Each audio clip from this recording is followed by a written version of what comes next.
চলে এলাম গপ্প বাসর নিয়ে।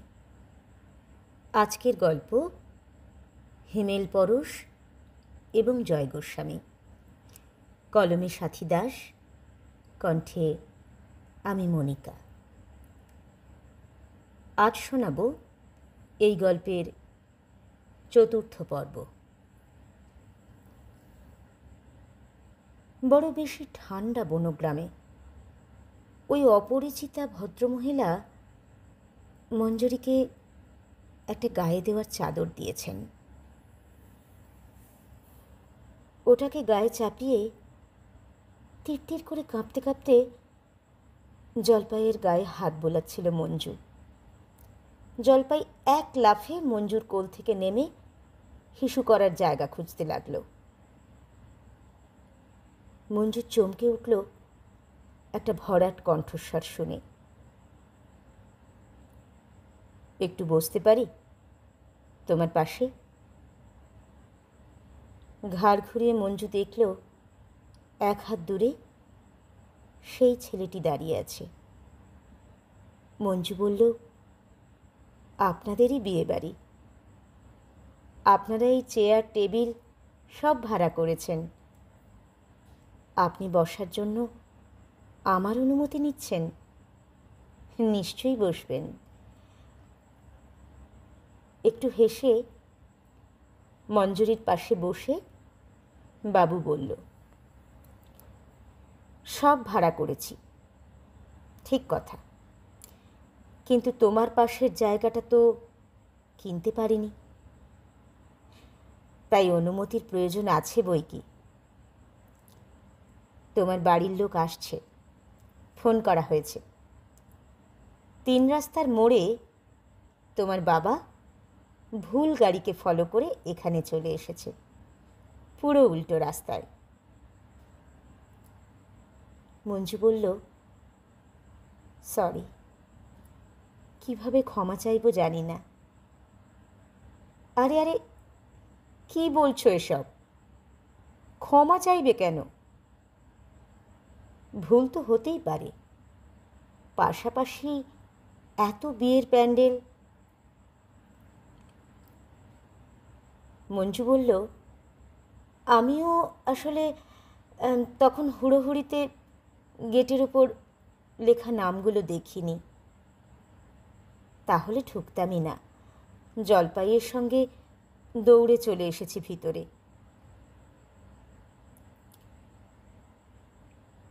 বাবু বলল, আজ ভীষণ ঠান্ডা পড়েছে, তোমার ঠান্ডা লাগছে না? I mean sleepless. আমার সোয়েটার অন্য গাড়িতে আছে, আর তাছাড়া মেয়েদের বিয়েবাড়ি যাওয়ার সময় সাজলে ঠান্ডা লাগে না। এইসব প্রশ্ন করে ঠান্ডার কথা মনে করিয়ে আর কষ্ট দেবেন না। ওকে ওকে, সরি। মঞ্জু বলল, আচ্ছা, আপনার বোন মানে সেই কানাডা? আসেনি সে, কী সব কাজে টাজে নাকি আটকে গেছে। অনেক ব্যস্ত, জীবনে অনেক কিছু অ্যাচিভ করে সে মস্ত বড়। এত অনেক দিয়ে কী লাভ হলো যদি নিজের মানুষগুলোর সঙ্গে আনন্দ করার জন্য একটু সময়ই না বার করতে পারল?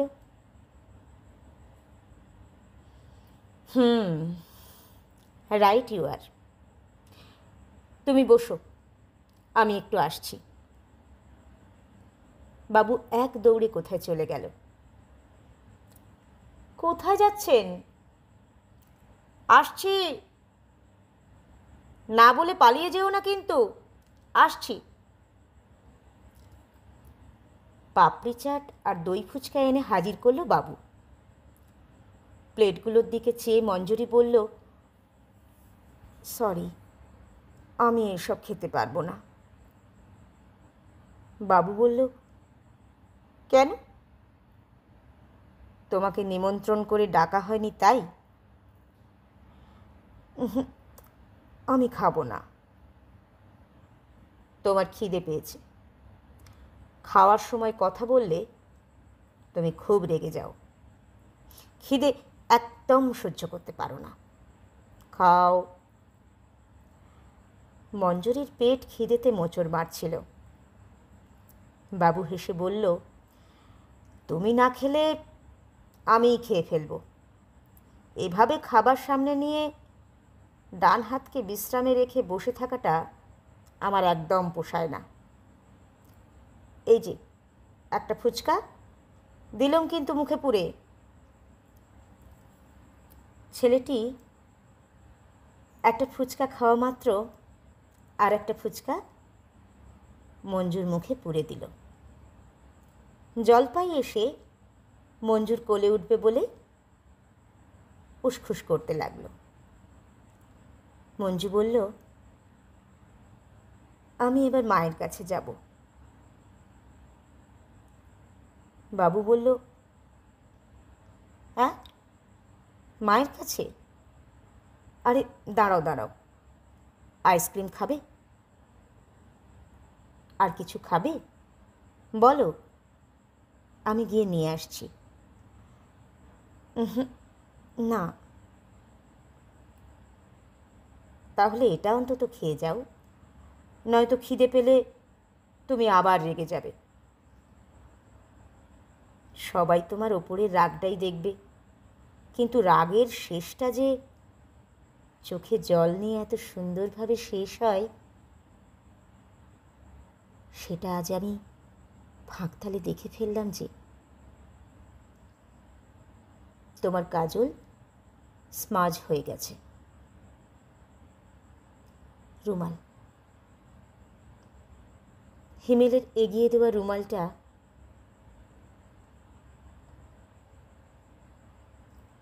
নিয়ে নিল হাতে মঞ্জু। চোখের কোলটা আন্দাজে মুছে নিল মঞ্জুরি। তারপর ওটা ফেরত দিয়ে বলল, খাবার নষ্ট করাটা আমি ভীষণ অপছন্দ করি। মুখের সামনের খাবারকে কোনোদিন না বলি না। আজ পকোড়াটা ফেলে দেওয়ার সময় কান্না পাচ্ছিল। আর কেঁদেও ফেলেছ।